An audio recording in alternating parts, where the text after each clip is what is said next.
National Broadcasting Company presents Radio City Playhouse, Attraction 11. Hollywood, California, Monday, June 29th. Presents the finest in motion picture entertainment, Academy Award.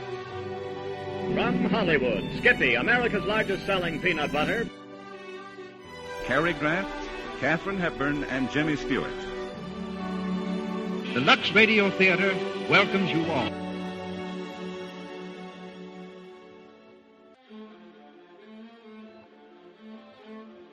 Hello everyone, and welcome to Drama and Theater, brought to you by Dwayne Old Time Radio.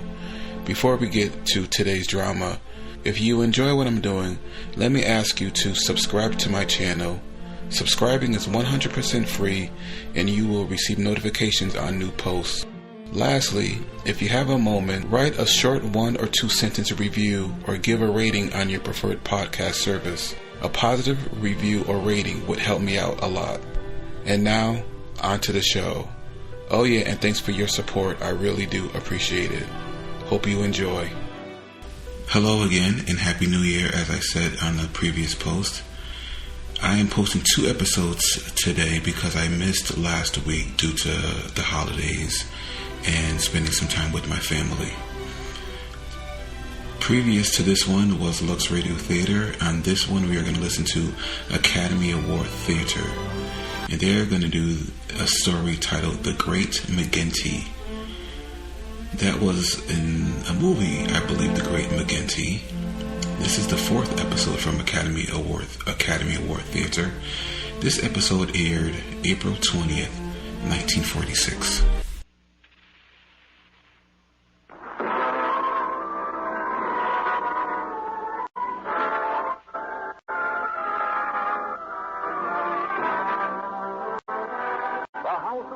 Manufacturing chemists with a medical profession since 1858 bring you Academy Award. The pictures, the players, the techniques and skills which have won or been nominated for the coveted awards granted each year by the Academy of Motion Picture Arts and Sciences to each in his field for outstanding achievement.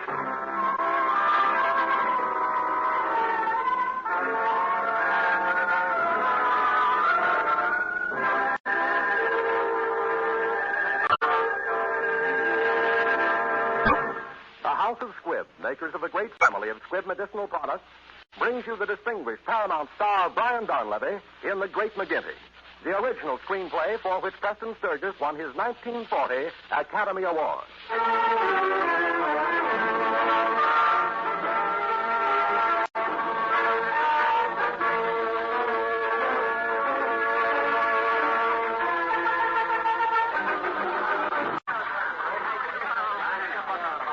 This is the story of a guy called McGinty who's penning bar in a joint down at the border.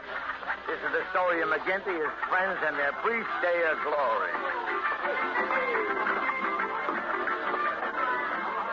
Well, here we are. And if your eyes can see through the cigarette smoke, I'll point out our interesting characters. Oh, yeah, those tough, deadpan-looking mugs at the table playing poker. Open! Get it up. That's the boss. Used to be a big-shot political boss up north. I'm in, boss. That's Louis. He carries a rod under his arm and nothing under his cap. I'm in, too, boss. That's the politician. And over here, the pale-faced young man staring into his name is Thompson. He's new down here and very sad. Where's the door to the patio? Right behind that palm. And behind the bar... Watch this bar for me, Pedro. I got a hunch about that guy, Thompson. The great McGinty himself about to go into action. Shall we join McGinty in the patio? Hey, you, give me that gun. No, leave me alone. Give me it. I don't want to live anymore. Shut up. Come on out of here. Don't you? You're breaking my arm. Well, are you coming peaceful? All right. Why did you have to stop me? Why didn't you let me do it? Here, have a drink. Thanks. Hey, what's the matter with you, kid? What do you want to pull a gun on yourself for? I hadn't any right to go on living. Nuts. What did you do? I was the cashier of a bank up in Montclair, New Jersey. So what? I had a nice house, nice wife, nice kids. And I stole $25,000 from the bank. Oh, I don't deserve to live. You was a cashier of a bank and you stole only $25,000 bucks? Hey, get a load of this guy, and he wants to shoot himself. But what did you ever do, McGinty? What did I do? I'll tell you. I was the governor of a state. You governor of a state? How did you ever have been a governor? Well, how do you get to be anything? You gotta start at the bottom, and that's where I started.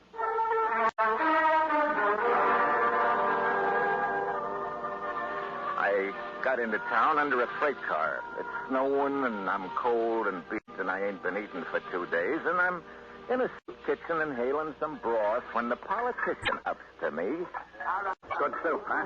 Certainly kind of the mayor to think of the less fortunate on a night like this. Never mind the applesauce bowl. Yeah. How'd you like to make a couple of bucks? What do you think you're kidding? What have I got to do? Very simple, my boy. You just go down and vote for Mayor Tillinghast and come right back here and collect $2. How about voting twice? That's $4. What's the jail sentence for repeating? Who said anything about repeating? Where do you think this is? Hicks Corners? Some people is too lazy to vote, that's all. They don't like this kind of weather. Some of them is sick in bed and can't vote. Maybe a couple of them croaked recently. That ain't no reason why Mayor Tillinghast should be cheated out of their support. All we're doing is getting out the vote.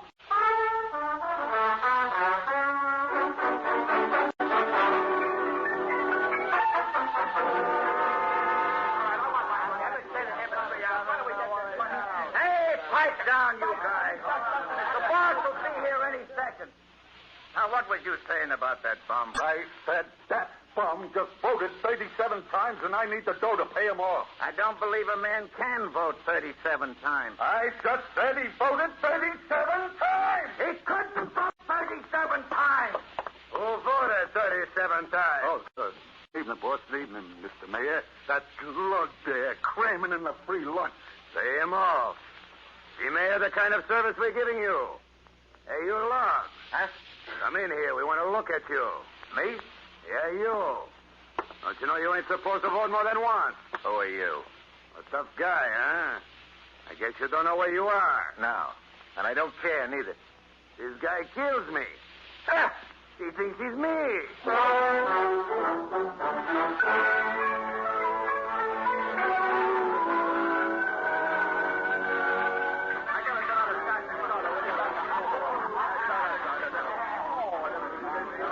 I didn't know it, but he was the big political boss of the town. I guess he took a liking to me because he gave me some dough, and I got a shave and a manicure, and I bought me a new suit.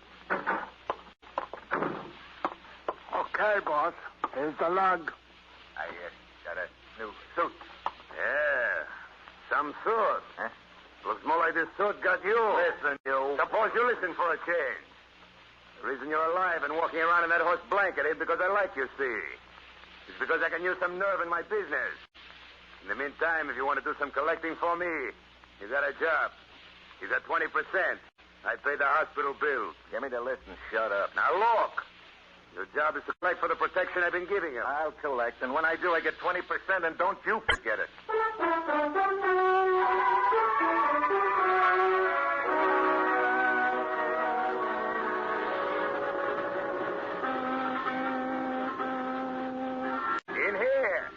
In here, Mark. You can take it easy now. I've been following you. Me and Louie up there driving. Okay. Move over. You collect anything except that black eye. Here's your dough.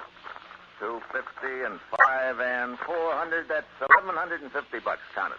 So you collected after all. I guess you think you're kind of hot stuff, huh? Because you beat up a few guys. All right, keep the change. Keep what change? I got 20% coming. I said keep the whole wad. I never expect to collect it anyhow. Huh? Well, then what's the idea of sending me out?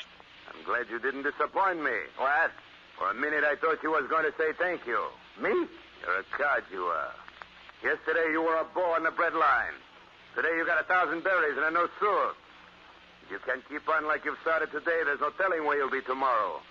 This is a land of great opportunity. Hey, what makes this place so quiet? You don't hear nothing in here. It's armored. Don't interrupt. And if you think I'm not the boss, you try cross me up sometime. You got me all a tremble. I bet you're scared to death of yourself. All right, you asked for it. Yeah, I'll break your neck, tired as I am. Yeah, here's where you get yours.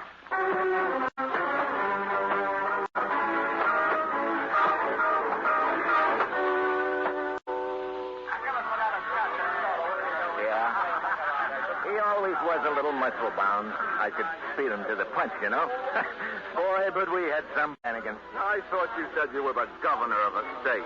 Sounds like you were just a cheap crook. Well, you gotta crawl before you walk, don't you? I collected the chicken feed for a while, see, and then the guy makes me an alderman, and I move in on the second floor.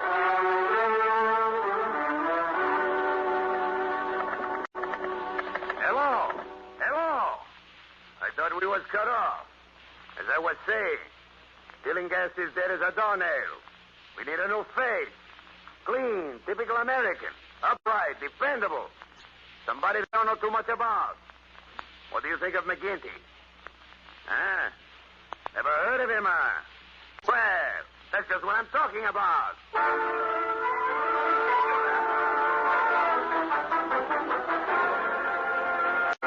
$100,000. That's what they tell me. But that's a confounded outrage, Mr. Alderman. Even in the days of Boss Herman, we didn't have to pay that much for franchises. Not even in the days of Bathhouse Jake. Those boys were fighters compared to this mob. Oh, you don't mean that, Mr. Maxwell? You've got to remember everything's gone up. Living expenses is higher. There's an income tax. Well, you're dealing with a better class of men than Bathhouse Jake. Now, look here. I will not pay ground. Millions for defense, but not 1 cent for tribute. You could call it advertising. Yes? Come over here. I want to talk to you. I got something important. Be right over. Well, I'm sorry, Maxwell, but that's the way it is.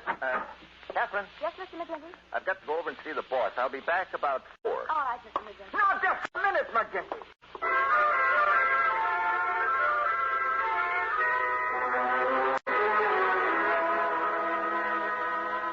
What you got here, huh? Yeah. Sit down. Have a cigar. Are you kidding? I know them cigars. Listen, you want to be reform mayor? Reform mayor? That's what I said.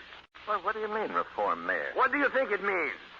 Make me say everything twice, will you? Well, I said, do you want to be reform mayor of this city? Mayor. Well, what you got to do with the Reform Party? I am the Reform Party. Who do you think? You're the Reform Party. Why do you make me say everything twice? But since when? Since a long time ago. In this town, I'm all the parties. You think I'm going to starve every time they change administration? But then where does the Reform Party come in? They come in the back door every Wednesday. I ask you if you want to be reform mayor. You give me a plain answer. Well, sure, I guess so. Good. You're in. You'll have to kiss a lot of babies, meet a lot of guys, and wear your old clothes.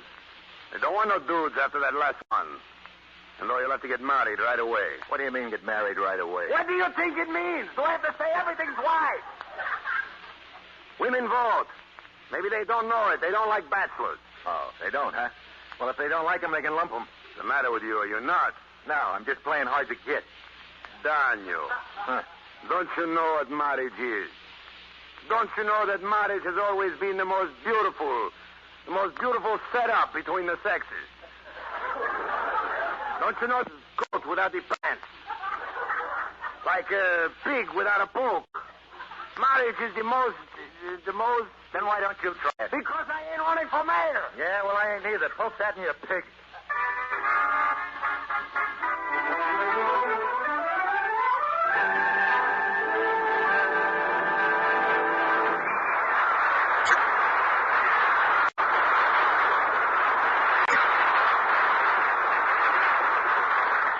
Before continuing with Part 2 of Academy Award, may we suggest for your enjoyment every day an ever-popular member of the great family of Squibb products, pure, refreshing Squibb Dental Cream. There's something about its delightful minty flavor that seems to wake up your mouth, to leave it pleasantly cool, clean, refreshed.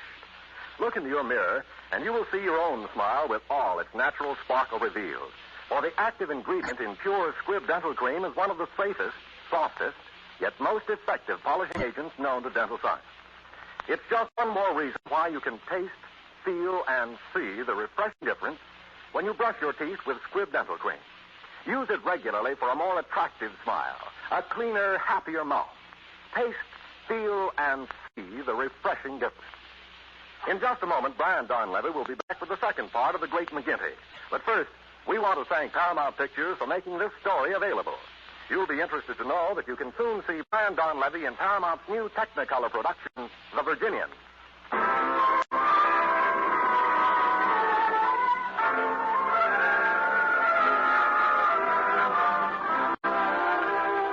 And now, part two of the Academy Award-winning picture, The Great McGinty.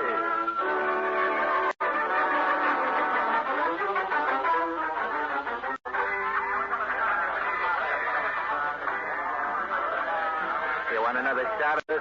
Yeah. Well, you get married? Yeah, I made the mistake of talking it over with my secretary first, and then I was a goner. Oh, I'm so happy for you, Mr. McGinty. What are you talking about? I told him to go fly a kite. Can you see me telling some dame where I've been till 2 o'clock in the morning, and how did you get that lip rouge on your hat? Well, I certainly feel the same way you do about it, Mr. McGinty, but you need the woman's vote. And if you had a wife... what I mean to say, Mr. McGinty, is that I've been married before, and, well, I'd be willing to marry you, Mr. McGinty. Huh? Hello, Mr. McGinty's office. Who's calling? Oh, it's for you, Mr. McGinty. Yeah. Oh, what? Tell him I'm dead or something. I got to go into the office and think this over. Careful.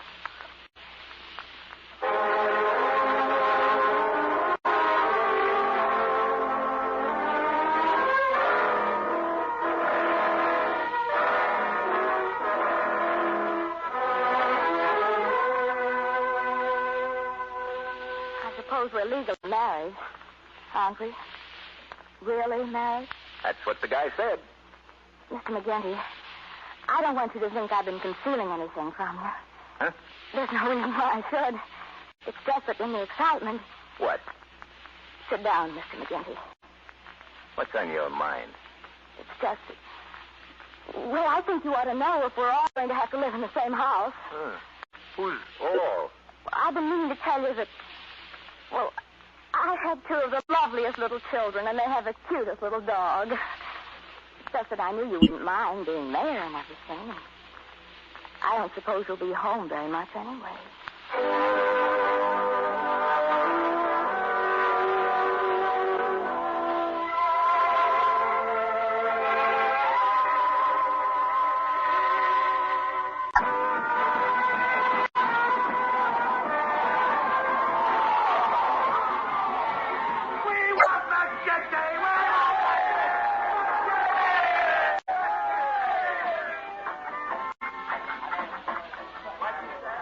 Got me all right. Being married was a cinch to get elected.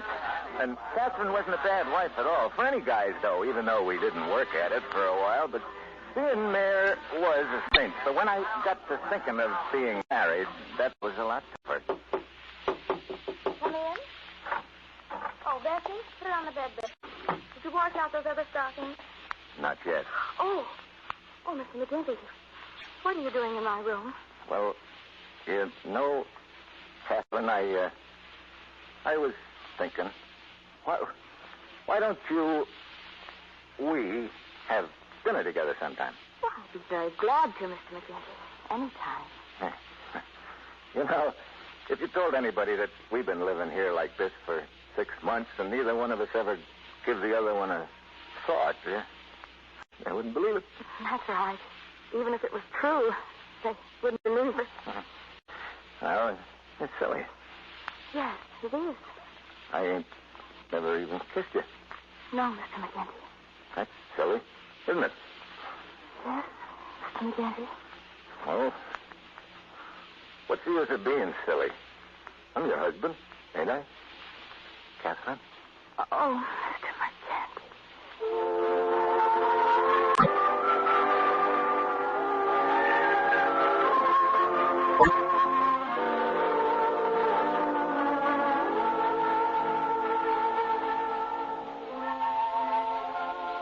But they had to get up pretty early to be smarter than Peter Rabbit because he was as full of brains as a dog is full of fleas. Our old friend didn't even stop to think. He took a hop, skip, and a jump and started across the clover field as fat as his little fat legs would carry him. Just as he got to the edge of the field by the old split rail fence, a shadow fell across his path. And who do you suppose it was? I'll give you 3 guesses, and 3 more, and 3 more. But you will never guess who it really was because it was none other than our old friend... Darling. Huh? The children are asleep now. Okay. Hey, just a minute till I finish this thing. It was none other than our friend Muggledy Wump, the tortoise. Huh. Oh, what do you know? That's who I thought it was all the time. Darling, the children love you so and admire you. Hurts sometimes.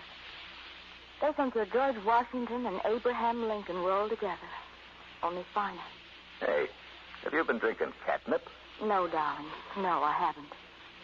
I know you and I believe in you. You'll be strong enough someday, Dan. And then you'll wash clean of graft and crooks and thieving politicians and really deserve your title. The Honorable.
You're strong enough for anything now. Huh? You're governor of the state. Now you can keep your promise. Look, I'm governor. You're the governor's lady now. Everybody don't get to be governor. Isn't that enough for you? Why don't we leave well enough alone? Dad. Oh, Mr. Governor, the reception committee is waiting to see you, sir. Oh, well, show him in. Honey, you go with that guy. Find another room for a while. I'll be with you when I get rid of these bums. Well, we did it, eh, McGinty? What are you doing in here? I'm expecting the reception committee. He's expecting the committee. Listen, punk, you got it. I'm the committee. What a wonderful opportunity, Daniel. The state needs everything. If an honest governor's so long, the whole place is in wreck and ruin. Is that so? Fantastic.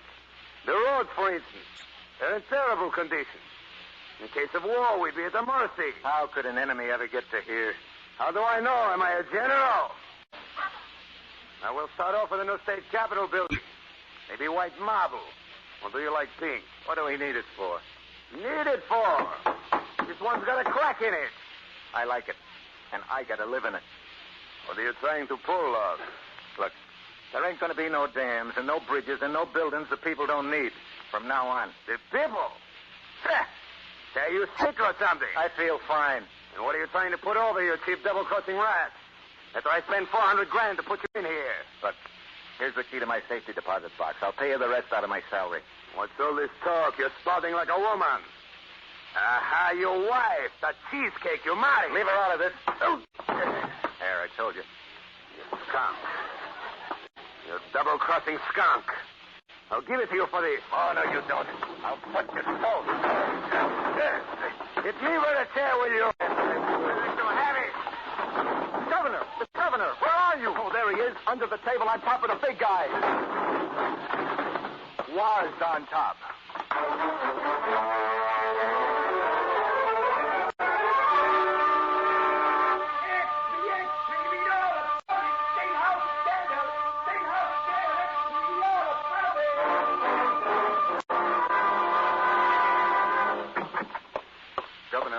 Governor McGinty. Yeah? I'm afraid I've got bad news for you, Governor. You're under arrest.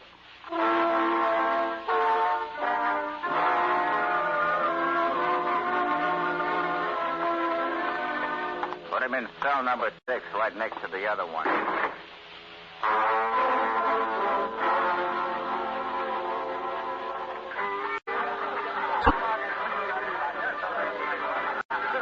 Oh, boy, that turned out to be something.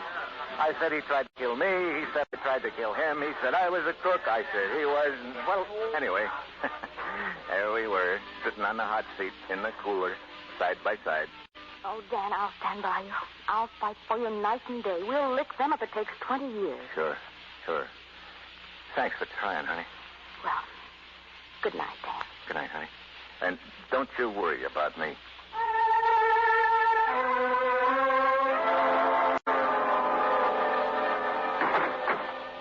Well, you're still here. Who asked you anything? I hope you're satisfied, you rat.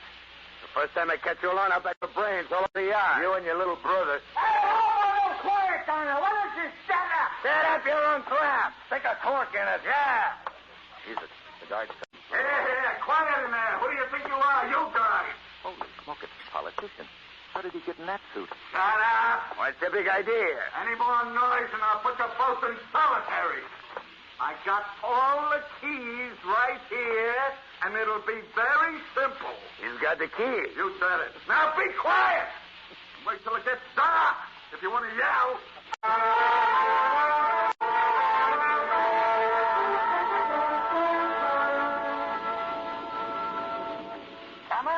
Come on, Long. You want we should get caught now after the politicians spray out?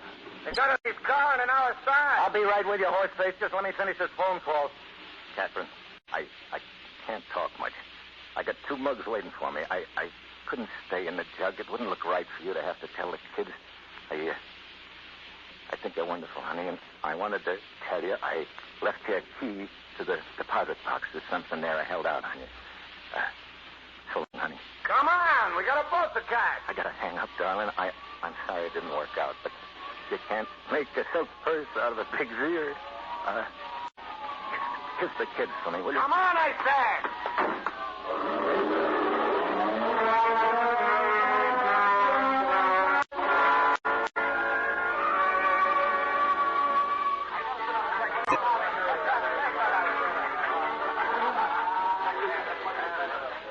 Why didn't he kill you? I never could figure that out. Yeah? Maybe it's because you're a big liar and what you told me never happened at all. Well, have it your own way, kid. And that'll be $2 for the drink. Thanks. I saw you. You laughed. Saw me what, pig face? Don't make me say everything twice. I saw you put those $2 in your pocket. Ring up no sale. I'm going to teach you once and for all to be honest. Yeah? Get your ham hand off my bar. You asked for it. Come on. So did you, and here's where you get it.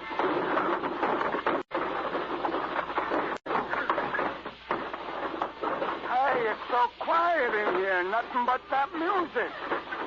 What's going on at the bar? Nothing much, Louis. McGinty and the boss are at it again. Boys will be boys. I got 4 aces. What do you got, politician? Not bad. I got 5 kings. Sorry, Louis.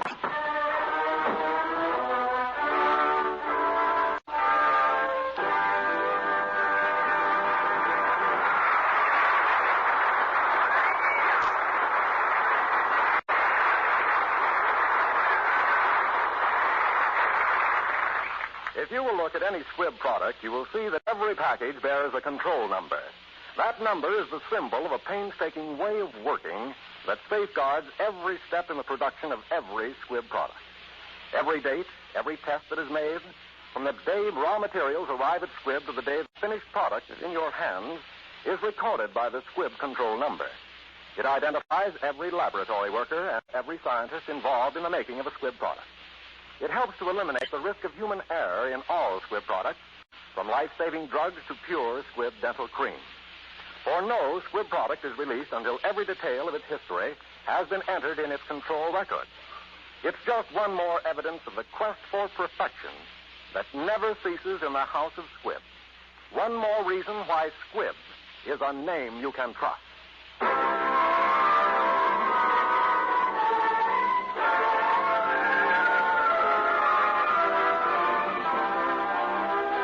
Next week, another great picture. The House of Squibb will present Academy Award with a treat for the entire family. A special treat for the children. Walt Disney's delightful fantasy, Snow White and the Seven Dwarfs.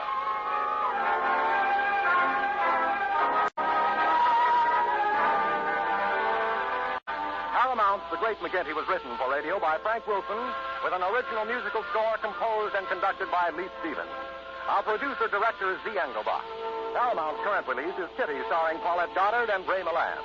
This is Hugh Brundage bidding you good night until next week at the same time when you are invited to listen again to Academy Award, presented by the House of Squibb, a name you can trust.